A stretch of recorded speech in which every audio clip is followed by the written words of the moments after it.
우리가 데이터는 연구에서 굉장히 중요한 부분이고, 그 사회적 현상을 다룰 때도 그렇고, 그리고 상업적인 이용에 있어서도 데이터 처리를 어떻게 하는가에 대해서는 굉장히 중요해지고 있습니다. 그래서 이제 제가 이제 조그만 몇 번의 강의를 통해서, 그런 토론을 통해서 이제 데이터 어떻게 처리하고, 수치 해석적으로, 통계적으로, 그리고 프로그래밍적으로 여러 가지 방법들이 있는데, 어떻게 체계적으로 접근할 것인가, 라는 것을 정리해 보도록 하겠습니다. 이 자료는 그냥 숫자의 모음이나 어떤 문자의 모음이 아니고 여러 가지 뜻과 나아갈 지표를 제시할 수 있을 정도의 그런 의미를 가진 자료 데이터가 것을 이제 데이터로 표현하겠습니다. 그래서 이제 이런 자료를 어떻게 처리하는가, 그 자료는 어떤 실험 자료일 수도 있고 사회적 현상을 나타내는 자료도 있을 수 있고 여러 가지 있습니다. 그럼 이거는 어떻게 다루느냐? 일단 형태 제가 이제 네 가지로 나눠봤는데, 자료를 가지고 네 가지 자료는 어떤 형태냐, 그리고 이 자료가 뭐 스프레드시트냐, 그리고 이게 데이터베이스 형태냐 라는 부분이 있고, 예를 들어 수집을 할 때 어떻게 수집을 하느냐 하면 설문조사를 통해서 하느냐, 아니면 실험을 통해서 하느냐, 혹은 이 설문이나 실험을 통해서 한번 1차 가공된 데이터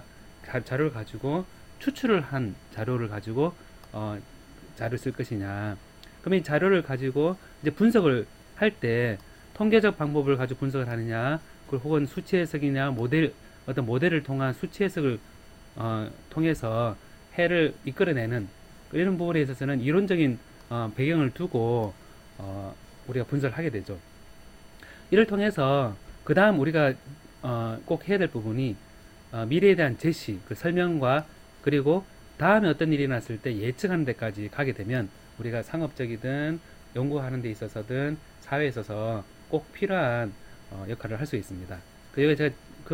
요걸 약간 정리한 건데, 뭐 데이터가 있으면 어떤 이거를 비주얼라이제이션, 어떤 표현하는 데 있어서 고울이 있어야 되고,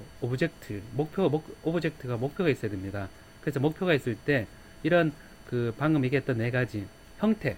그리고 어떻게 모으느냐, 그리고 어떻게 분석하느냐, 어떻게 제시하느냐까지 이걸 하는 데 있어서 방법적으로는 뭐 구글 폼이라든지, 또 보여줄 때는 구글 비주얼라이제이션 API라든지, 혹은 엑셀, 액세스,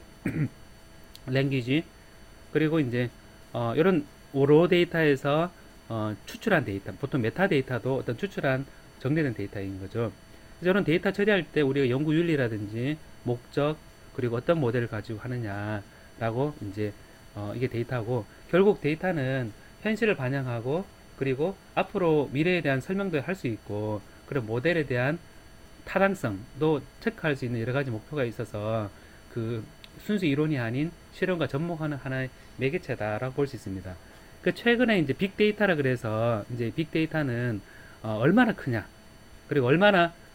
다양한 데이터냐, 그리고 얼마나 많은 곳에서 오느냐, 그리고 이 데이터는 왜 모으느냐라는 것이 항상 이 빅데이터에는 의미를 주기 때문에 굉장히 중요하고, 이 빅데이터의 목표가 뭐냐, 목적이 뭐냐라는 부분도 굉장히 중요한 부분입니다. 그래서 형태, 수집, 분석, 제시에서 이 네 가지에서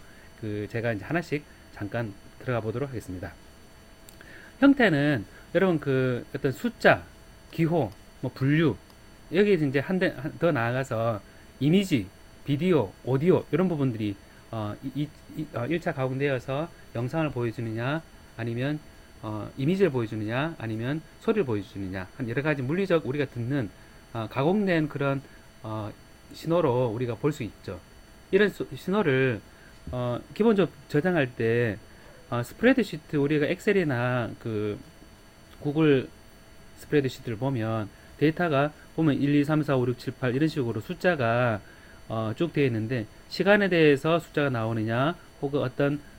물리적 파라미터를 가지고 나오느냐라는 가지고 이제 이 컬럼 개수가 나오죠. 이 컬럼 개수가 우리가 보통 보면 한 줄로 쭉 되어 있으면 1차원, 두 개 되어 있으면 2차원, 세 개 되어 있으면 3차원 해서 우리가 물리적 차원에서 1차, 2차, 3차, 4차 이런 테이블의 모든 값들을 우리 표현할 수가 있을 겁니다.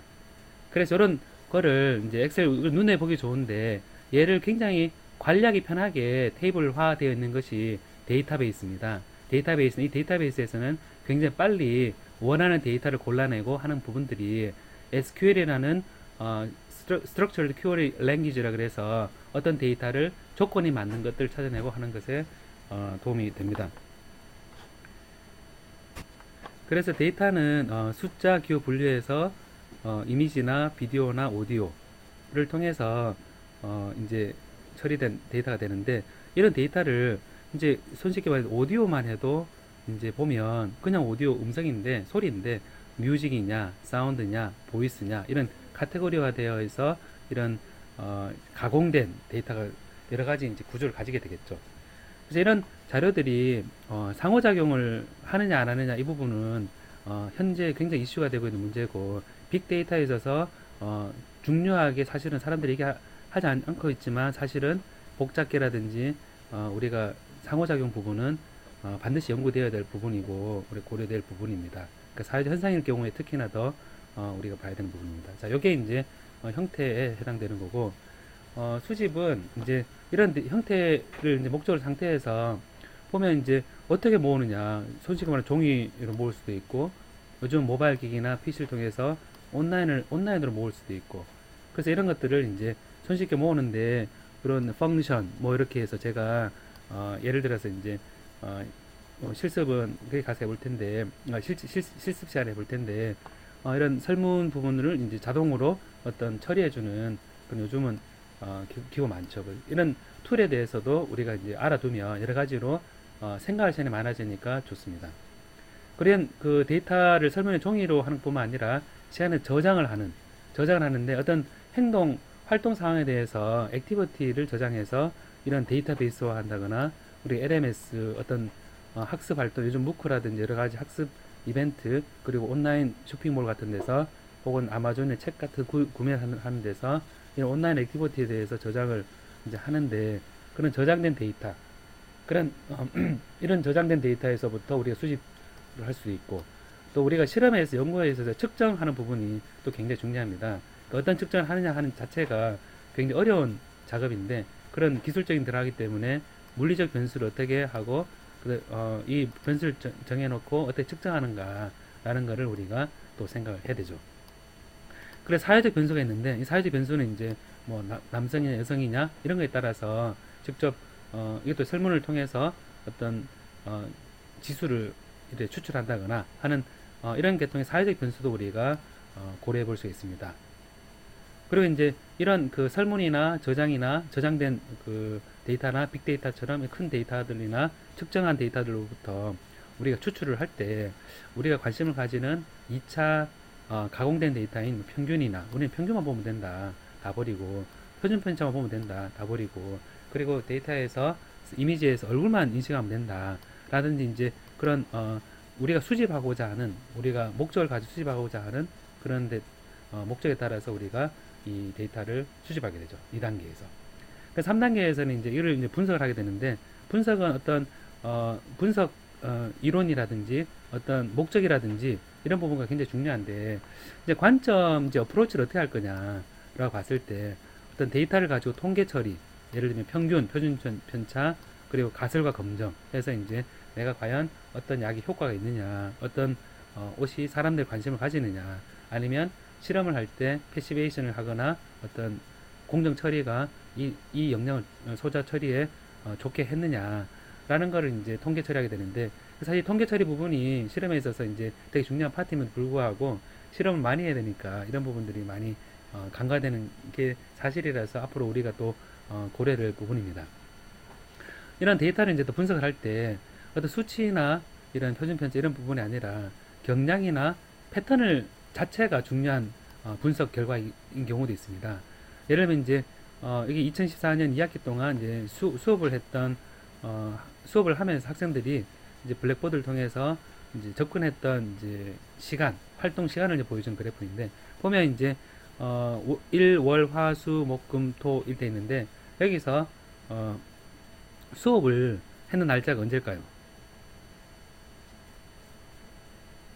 예, 수업을 했는 날짜는 여기서 보면 그 수업은 월요일하고 수요일입니다. 그러니까 수업하기 전날, 월요일과 수요일 전날, 바로 일요일과 화요일에 블랙보드 들어와서 많은 자료를 실제 보고 했다는 거고, 월요일과 수요일을 보면 수요일이 좀 많은데 이날은 아마도 수요일날 중간고사하고 기말고사 했기 때문에 그 전날 밤에 새벽에 혹시 빠진 게 없나 하고 다 들어보고 했을 겁니다. 그래서 이런 패턴, 경량 패턴에 대해서 이 자체도 우리가 분석 결과이기도 하고 이건 인문사회학적으로 어떤 영향을 볼 수 있습니다. 그래서 이런 그 실험 결과라든지 어떤 사회 현상에 대해서 보시는 걸 할 때는 가능하면 이런 리포트보다는 모델을 보는 게 좋은데 모델을 가지고 생각을 하고 어떤 등가 모델도 만드는 게 좋은데 예를 들어서 이제 식이 이제 다이오드식, 뭐 트랜지스터식, 플레어 프랭켈 모델 이런 것들이 제가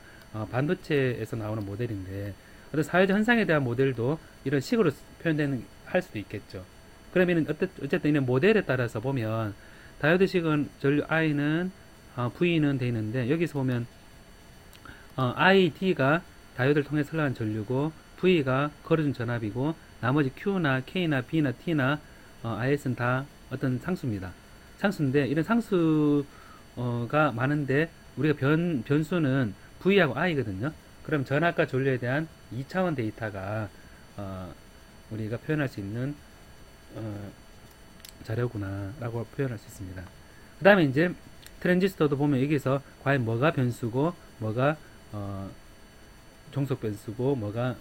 독립 변수라는 것을 우리가 볼 수 있고 그래서 이런 모델을 알게 되면 실험 데이터로부터 우리가 어떤 것을 추출할 것인가도 생각할 수 있죠. 그래서 방법적인 면에서 이제 이런 거를 어널리시스에서